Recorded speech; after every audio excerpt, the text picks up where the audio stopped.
যোৱাকালিৰ পৰা আজিলৈকে মই দেখি আছোঁ যে যোৱাকালি মই ভাৰতীয় জাতীয় কংগ্ৰেছত যোগদান কৰাৰ সময়ত যি বক্তব্য দিছিলোঁ সেই বক্তব্যটো আচলতে এখন বৰ অসম গঢ়াৰ কথা কৈছিলোঁ, সমন্বয়ৰ কথা কৈছিলোঁ, মিলাপ্ৰীতিৰ কথা কৈছিলোঁ। তাতে এটা লাইন আছিলে, তাতে এটা কথা কোৱা হৈছিলে যে শিৱসাগৰৰ উন্নয়ন ধুবুৰীত হ'ব লাগিব আৰু একেধৰণে শিৱসাগৰৰ ধুবুৰী শিৱসাগৰ হ'ব লাগিব। এই কথাটোত আচলতে বহুতেই আপত্তি কৰিছে, বহুতে বিভিন্ন ধৰণৰ কৰিছে। কিন্তু এই কথাটো কোৱাৰ মোৰ লক্ষ্য আৰু উদ্দেশ্য এইটোৱে আছিলে যে আমি সকলোৱে মিলাপ্ৰীতিৰে সমন্বয়েৰে উন্নয়নেৰে আমি অসমখন আগুৱাই লৈ যাব লাগে। তাত আচলতে মই শিৱসাগৰটো ধুবুৰী বনাই দিব লাগে, ধুবুৰীটো শিৱসাগৰ বনাই দিব লাগে, ধুবুৰীৰ মানুহ শিৱসাগৰত যাব লাগে, তেনেকুৱা লক্ষ্য আৰু উদ্দেশ্যৰে মই কথাটো কোৱা নাছিলোঁ।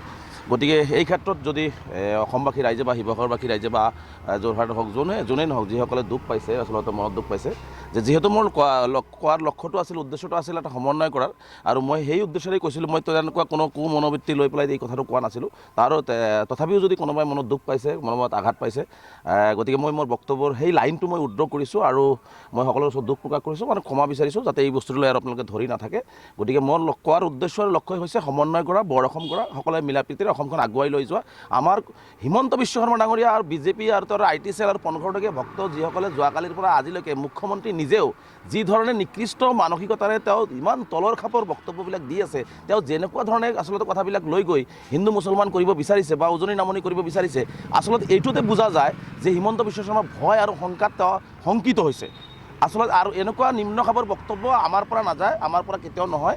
কিন্তু আচলতে মুখ্যমন্ত্ৰী হিমন্ত বিশ্ব শৰ্মা ডাঙৰীয়াৰ পৰা বা তেওঁলোকৰ মন্ত্ৰী, তেওঁলোকৰ বিধায়ক, তেওঁলোকৰ তলৰ যিবিলাক নেতা আছে তেওঁলোকৰ পৰাহে আচলতে এনেকুৱা বক্তব্য আমি আচলতে অসমবাসী ৰাইজে আচলতে দেখিবলৈ পায়। গতিকে মুখ্যমন্ত্ৰী হিমন্ত বিশ্ব শৰ্মা ডাঙৰীয়াক মই কৈছোঁ যে এনেকুৱা ধৰণৰ নিকৃষ্ট মানসিকতাৰ পন্থা বাদ দি সকলোকে লৈ আগবাঢ়ি যাবৰ কাৰণে তেওঁ চেষ্টা কৰক। আৰু অসমৰ মাজত তেওঁ যদি বিভাজন কৰিব বিচাৰিছে তেনেকুৱা নিকৃষ্টতম বিভাজনৰ পৰা তেওঁ বিৰত থাকক। আচ্ছা, এই মন্তব্যক লৈ কিন্তু দেৱব্ৰত শইকীয়া বিৰোধী দলপতি তেওঁ কিন্তু এটা প্ৰতিক্ৰিয়া প্ৰকাশ কৰিছে যে এই মন্তব্যটো আপুনি যিটো কৰিছে সেইটো দুৰ্ভাগ্যজনক বুলি আখ্যা দিছে। চাওক, মই প্ৰথমতে কৈছোঁ যে মোৰ বক্তব্যটো কোৱাৰ লক্ষ্য আৰু উদ্দেশ্যটো মোৰ আছিল ভাল। মই কোনো ধৰণৰ তেনেকৈ বেয়া মনোভাৱেৰে, বেয়া উদ্দেশ্যৰে মই কথাটো কোৱা নাছিলোঁ। গতিকে হয়তো লাইনটোত, য'ত বক্তব্যৰ লাইনটোত হয়তো শব্দ চয়নত হয়তো অকণমান ইফাল সিফাল হৈছে, এইটো মই স্বীকাৰ কৰিছোঁ যে নহয়, মই এনেকুৱা ধৰণৰ শিৱসাগৰৰ উন্নয়ন ধুবুৰীত হ'ব লাগে বা ধুবুৰীটো শিৱসাগৰ হ'ব লাগে, এই কথাটোতো সকলোৰে আপত্তি আহিছে আৰু সকলোৱে এই কথাটো কৈছে। হয়তো মই কথাখিনি কওঁতে মই ৰাজনৈতিক কথাটো যিটো মই নতুন আৰু ৰাজনৈতিকভাৱে মই প্ৰথমবাৰৰ কাৰণে বক্তব্য দিছোঁ, গতিকে শব্দৰ চয়নত হয়তো এই কথাটোৰ ইফাল সিফাল হ'ব পাৰে। কিন্তু আপুনি যদি সামগ্ৰিকভাৱে আপুনি কথাখিনি বুজি লয় বা মোৰ বক্তব্য সম্পূৰ্ণখিনি বুজি লয়, মোৰ কথাটোৱে আছিলে সমন্বয়, মিলাপ্ৰীতি আৰু বৰ অসম গঢ়াৰ কথা।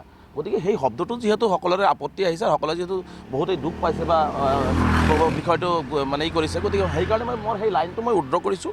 আৰু এই বক্তব্য সেই লাইনটোক লৈ যদি যিসকলে দুখ পাইছে বা বেয়া পাই আছে বা মোক ভুল বুজি আছে, গতিকে মই তেখেতসকলৰ ওচৰত দুখ প্ৰকাশ কৰিছোঁ, অসমবাসীৰ ওচৰত দুখ প্ৰকাশ কৰিছোঁ আৰু মই ক্ষমা বিচাৰিছোঁ। গতিকে স্পষ্ট কথা এইটো যে মোৰ মূল লক্ষ্য আৰু উদ্দেশ্য আছিলে যে আচলতে সমন্বয় কৰা, বৰ অসম কৰা আৰু সকলো জাতি জনগোষ্ঠীৰ মাজত শদিয়াৰ পৰা ধুবুৰীলৈকে, পাহাৰৰ পৰা ভৈয়াম ব্ৰহ্মপুত্ৰ সকলোৱে মিলিজুলি আগবাঢ়ি যোৱাটো।